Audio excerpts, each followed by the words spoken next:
Okay, let's dive into this. Welcome to This Explainer, where we're going to unpack something truly fascinating about how real wealth is actually built. We're talking about the anti-habits of the wealthy. What are those specific things that people who go from absolutely zero to incredibly rich just flat out refuse to do? We're going to look closely at financial mindset, wealthy habits, and investment strategy to see exactly how these small daily choices completely compound into massive financial freedom. So imagine two people. They earn the exact same salary, they live in the same city, and they both started out with basically nothing. Fast forward 10 years, person A, well, they own multiple investments, they travel whenever they want, and they literally never worry about money. Person B, on the other hand, is just sitting there waiting for the next paycheck, totally buried in loans. Now, here's the crazy part. Person A didn't work longer hours, they didn't win the lottery. The difference entirely comes down to a set of destructive daily habits that person A simply refused to participate in. Society encourages these habits, friends even celebrate them, but they quietly keep millions of people trapped. Let's uncover exactly what those are. Here's our roadmap for today. We are covering the hidden cost of status, cultivating a wealth mindset, time, income, and investing, and finally, chasing value over money. Let's kick things off with Section 1, the hidden cost of status, and why buying things just to impress other people keeps you completely broke. It's so easy to kind of laugh off saving a few dollars here and there when we're spending thousands elsewhere. But the wealthy, they deeply understand that fortunes disappear one tiny decision at a time. The average person spends over $300 a month on totally unplanned purchases. We're talking daily food delivery, subscriptions you never use, impulse shopping, the whole shebang. Well, consider the $35,000 figure. If you just take that $300 a month and invest it at a modest 7% return, it grows to over $35,000 in 10 years. I mean, even a $5 daily coffee habit adds up to $12,000 over a decade. It's not about depriving yourself, it's about being intentional. Because a small, careless leak, it's going to sink a giant ship every single time. And this brilliantly illustrates the massive danger of buying for status. The average person buys with emotion, right? They want a bigger car or a luxury watch just for the approval. But attention is insanely expensive. Every single dollar you spend looking rich is a dollar that could have been invested to actually be rich. Think about it. When you buy a $50,000 luxury car, you're paying for depreciation, higher insurance, and massive opportunity cost. If that exact same $50,000 were invested in the stock market instead, it could become $500,000 in 20 years. $500,000. Literally just gone. And that's the real cost of trying to impress people who, let's be honest, probably aren't even paying attention to you anyway. Which naturally brings us to the trap of lifestyle inflation. Notice the stark difference in behavior here. When the average person gets a raise, their lifestyle expands immediately to match that new income. The apartment gets upgraded, the car gets upgraded, but their savings rate stays exactly the same. The wealthy person does the absolute opposite. If their salary jumps from, say, $50,000 to $60,000, they maintain their previous lifestyle and they invest that extra 10 grand. Wealth isn't about how much you earn. It's absolutely crucial to remember that it's about increasing the gap between your income and your expenses. Moving right along to Section 2, cultivating a wealth mindset, where we examine the shift from victimhood to creation. Poor thinking often sounds like a laundry list of complaints. The economy is terrible, the system is rigged, my boss doesn't pay me enough. And look, the truth is, some of those systemic issues are very real and they are genuinely unfair. But wealthy people know that blaming a bad system never ever changes a bank account balance. Instead, they ask a single powerful question: what can I control today? That psychological shift is everything. It turns victims into creators. They focus obsessively on what they can actually influence. If the economy is bad, they ask what new opportunities that creates. They just don't waste their mental energy on things they can't change. In a massive part of what you can control is your own education. Most folks think education ends the minute you get a diploma. The wealthy, they know it's just begun. Let me share this fantastic story from our sources. There was a guy working as a minimum wage janitor. Check out the steps he took. He started listening to audiobooks about sales and psychology every single shift while he was cleaning, just popping in headphones and learning. He then used that knowledge to start a small side business.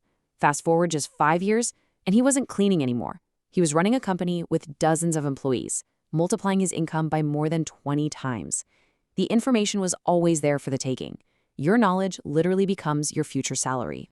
And as you apply that knowledge, you absolutely cannot fear temporary failure. Average people tend to quit after one failed business. Future millionaires, they treat mistakes as data. Take the story of a guy named Michael. His first 3 businesses completely failed, and he lost a significant amount of money. His friends called him crazy for keeping at it. But Michael was just gathering data. Business 1 taught him customer acquisition, Business 2 taught him product market fit, and Business 3 taught him cash flow. By his fourth business, he succeeded and became incredibly wealthy. He just saw failure as the tuition you pay to learn. I mean, Thomas Edison did the exact same thing with the light bulb. Thousands of failures were really just successful eliminations of what didn't work. You also cannot wait for the perfect moment. People love to tell themselves, oh, I'll start when the market is perfect, or when I have the flawless business plan. But action is what creates clarity. Think about this story from our source material. Imagine a 39-year-old man who had just been fired. His company totally collapsed, and he was essentially homeless, sleeping on a friend's floor. Instead of waiting around for the perfect opportunity to get things together, he started a business in a garage with completely imperfect action. That man was Steve Jobs, and the company was Apple. Waiting for perfect conditions? Actually, scratch that. It's not even waiting, it's just procrastination dressed up as preparation. Imperfect action beats perfect inaction every single time. Now let's shift gears into our third section, time, income, and investing, which is all about building a proactive wealth machine. Now, what's really interesting about this is how we visualize true income security. Most people completely trust a single paycheck, but relying on one income is basically like standing on one leg. It works fine until something gives you a slight push, right? If you lose that one job, your income drops 100%. Total devastation. Wealthy people build multiple cash flows. For instance, they might have a day job, dividends, a rental property, a side business, and maybe some digital products.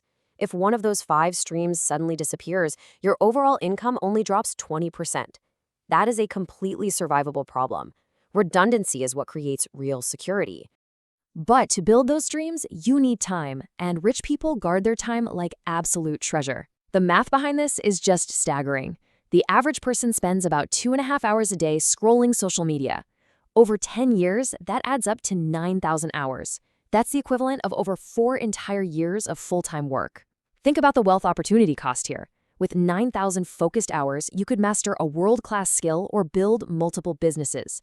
Money lost can always be earned again, but time lost, it's gone forever. Wealthy people just refuse to trade their time for things that don't compound.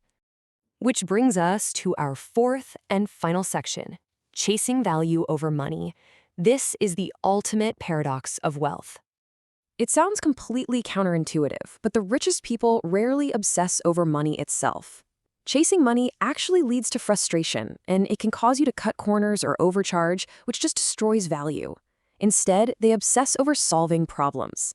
Elon Musk obsesses over sustainable energy and space exploration. Oprah Winfrey obsesses over creating content that genuinely helps people. Warren Buffett obsesses over deeply understanding how businesses work. When you wake up asking, how can I provide more value today instead of how can I get more money, the money just naturally follows as a byproduct. The bigger the problem you solve, the bigger your reward becomes.